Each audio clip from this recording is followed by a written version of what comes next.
we have today Wierno, is the Middle East Regional Manager at MENA Tech, where he focuses on supporting businesses throughout the region. How are you, Wierno? Hi, good afternoon, Ahmed. I'm very well, thank you. Thank you very much for having me today. Okay, let's start with like a small introduction about MENA Tech and yourself, please. Perfect. So my name is Jifres. I am the Regional Manager for MENA Tech Middle East. Our focus as a company and a platform is to deliver relentless protection. Today, we protect tens and thousands of customers around the globe. We have built an intentional and scalable design ideology that solves the number one attack vector, email, of course. And we also integrate with brand protection, security awareness, web security, compliance, and other essential capabilities to protect organizations from any malicious activity, human error, and technology failure. Confronting the new wave of cyber attacks. The State Cybersecurity 2022, I read this report and it's so detailed actually. Can you brief us a little more about this report in general? Sure, absolutely. This is our sixth annual State of Email Security report. It's one of our most downloaded assets globally. The report is a global survey across 12 countries of IT decision makers that seeks to shed light on three main elements. First being the cybersecurity challenges they continue to face, such as phishing and ransomware. Secondly, the gains in cyber resilience that can come via new technology implementation. And then thirdly, external forces impacting their business, such as budget increases or government mandates. Okay, I read this report and I quote from it. 2021 appears to be the worst year on record for cybersecurity. How is that and why? Please, can you explain more? Yeah, I think after every year has passed and we look back, we think, well, that was definitely the worst year we've experienced. But first of all, if we just look at some of the statistics we see within the report, 8 out of 10 companies reported an increase in email usage. We've seen 52% of respondents said that threats are becoming increasingly sophisticated. Also, more than 95% faced a phishing attack in the past year. And phishing was also the most prevalent type of attack in the last 12 months that we've seen. Also, 92% faced a business email compromise attack, and more than 90% encountered some form of data leaks within that. So I think as remote work continued its reign due to COVID, companies and government entities became more reliant than ever before on email, collaboration tools, and other forms of electronic communication. So criminals quickly responded to this dependency by refining their tactics and stepping up their attacks. So we also know that attackers will always exploit the human vulnerability during such times, of course.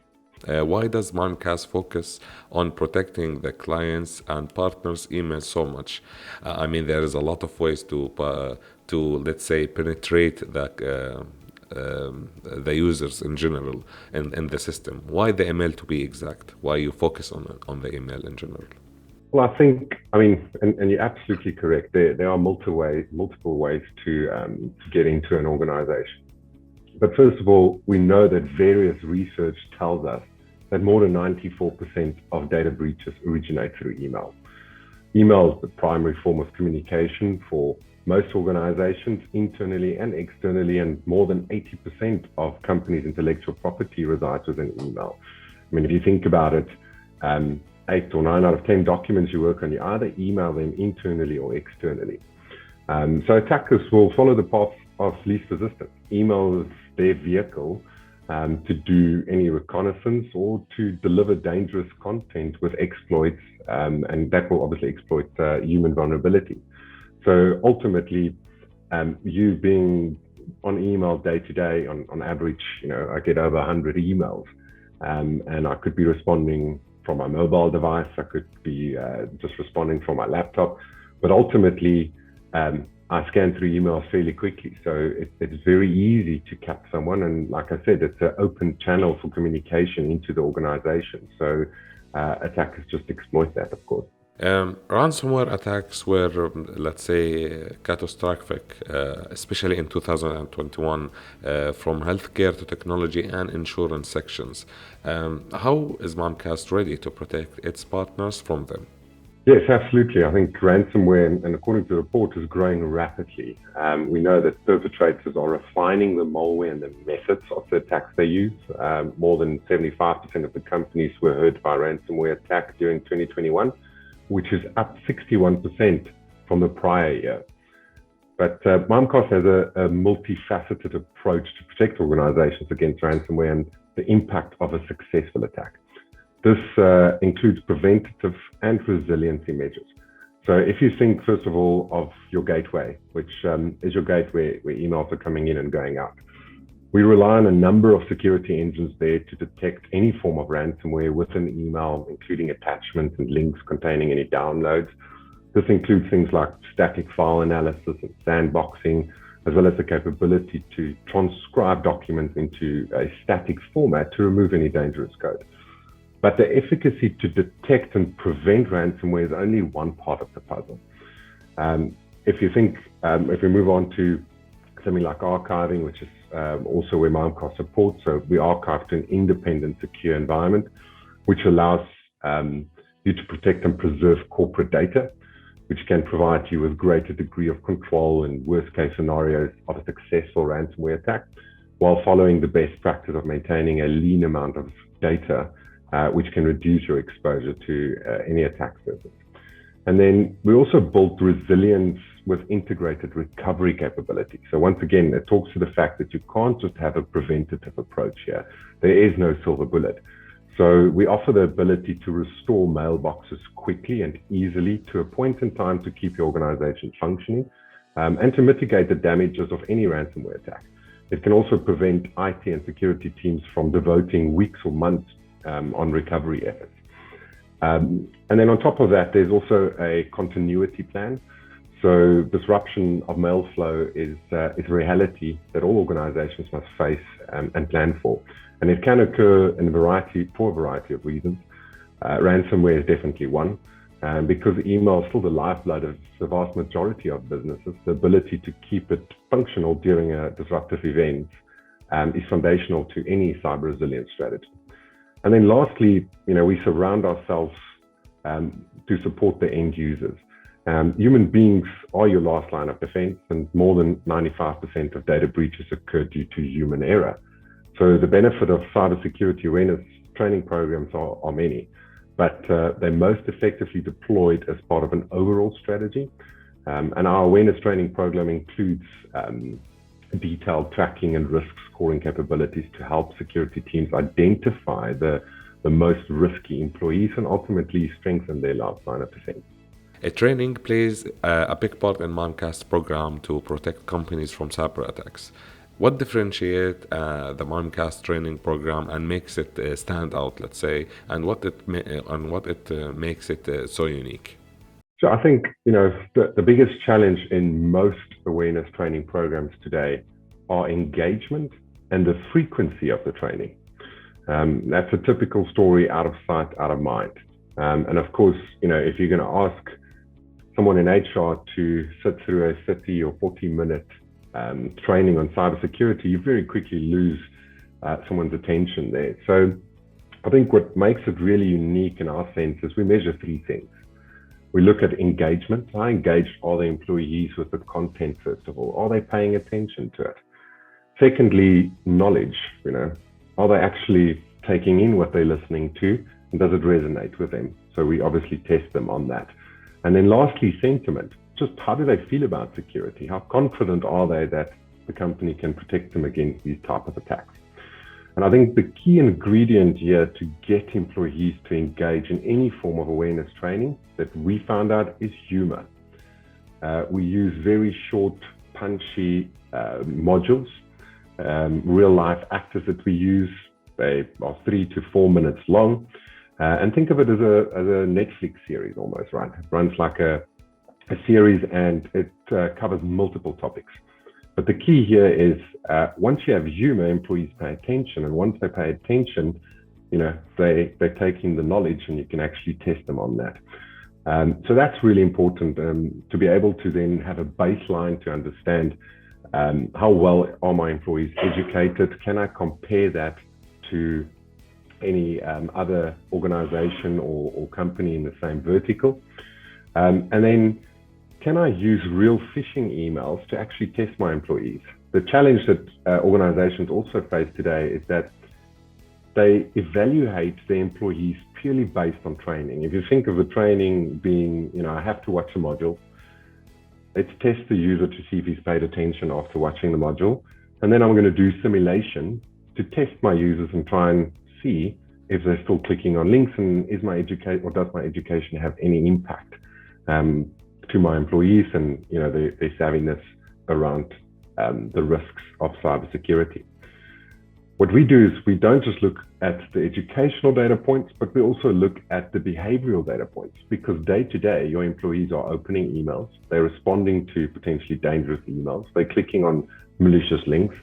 That's all very relevant information that we can feed into our platform and give a customer an accurate risk score to understand or identify where's the biggest risk within the organization, all the way from an individual level to a department level and an overall risk score of the organization. According to the latest MENA State of Email Security 2022 report, more than 2/3 of companies in UAE reported an increased number of email-based threats. How does MENA work to solve this huge issue?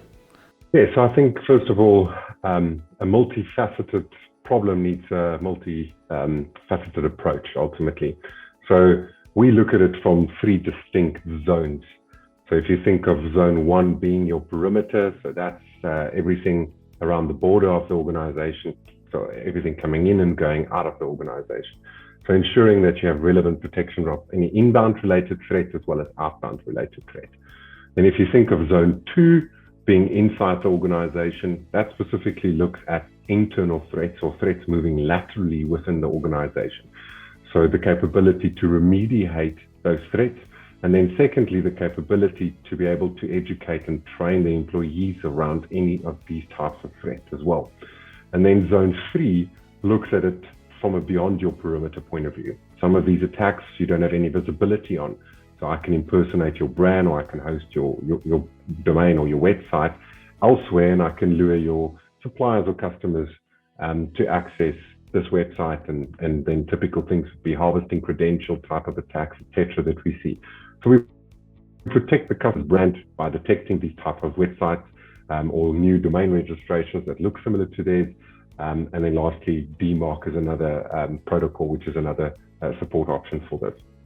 So that's how we look at it from a multifaceted approach. We also offer defense in depth strategy here. So making sure that we're not just looking at a specific zone, but across multiple areas in the organization. And then lastly, we support organizations with their cyber resilience strategy. So it's not, and you would have heard me say this earlier before, it's not just a preventative measure, but also how do you deal with a successful attack, and how do you recover from a successful attack? So the capability to have access to critical data during a ransomware, as an example, the capability then to restore to a point in time, and then also the capability to send and receive emails during a critical time if there's any form of an outage. So we have a holistic approach with a single platform in order to solve these challenges. Also, according to the same report, despite email usage increasing at 8 of 10 KSA companies, only 38% are concerned about increasingly sophisticated attacks, and less than a third are worried about insufficient security budget. Why is that, in your opinion, and how does MENA solve this issue? So yes, I think most organizations have deployed some form of security or preventative measures to combat these attacks, which could put them at ease that they have the relevant defenses in place. The challenge, however, I think is education and perception around these type of attacks. It's normal human behavior to think that it will never happen to us, or business is not important, our business is not important to hackers. This has always remained a challenge if you think of this as a insurance type of purchase. I think although respondents said they said, it's not only a small difference between the budget they need and the budget they have, yet the discrepancy is having an outsized effect on organizations. This year's respondents overwhelmingly blamed budgetary limitations to undermining their preparedness for these type of attacks. And then I think our platform solves for this by offering a defense in depth and cyber resilience strategy, as I mentioned earlier. We do this through microservices architecture, which means we can displace multiple point solutions to reduce things like cost and complexity through a single management platform. This also allows customers to free up resource time and then, of course, focus on more strategic projects ultimately. The last question. There are top 10 important lessons in the report itself. We can learn from what happened from it. Can you highlight some of them? Yes, I think one, and I've mentioned earlier as well, but companies are paying for cybersecurity, but they need to pay more. Once again, this year's respondents overwhelmingly blamed budgetary limitations for undermining their preparedness. So especially having money for things like the cyber awareness training programs and AI and machine learning or new technologies that talks to those type of services. A lot of companies are still cyber unprepared. While nearly everyone we've surveyed is thinking about the need for cyber resilience strategy, only a little more than a third actually have something in place. Thirdly, AI and machine learning, I think it's definitely a big buzzword, but a lot of the respondents have incorporated close to 50% already some form of machine learning and AI, and another 40+% are looking to do so this year as well. So there's definitely a big focus on that. The fourth takeaway for me is, well, don't just blame the employees, give them better training. We know that more than 8 out of the 10 respondents said that companies fell victim to attacks that spread from one employee to another, and 4 in 10 consider employee naive to be naive. So one of the greatest which is obviously one of the greatest email security challenges. So yet when we come to actually preparing the employees to identify and respond to cyber threats, these organizations are only doing a sort of a so-so job in equipping the employees.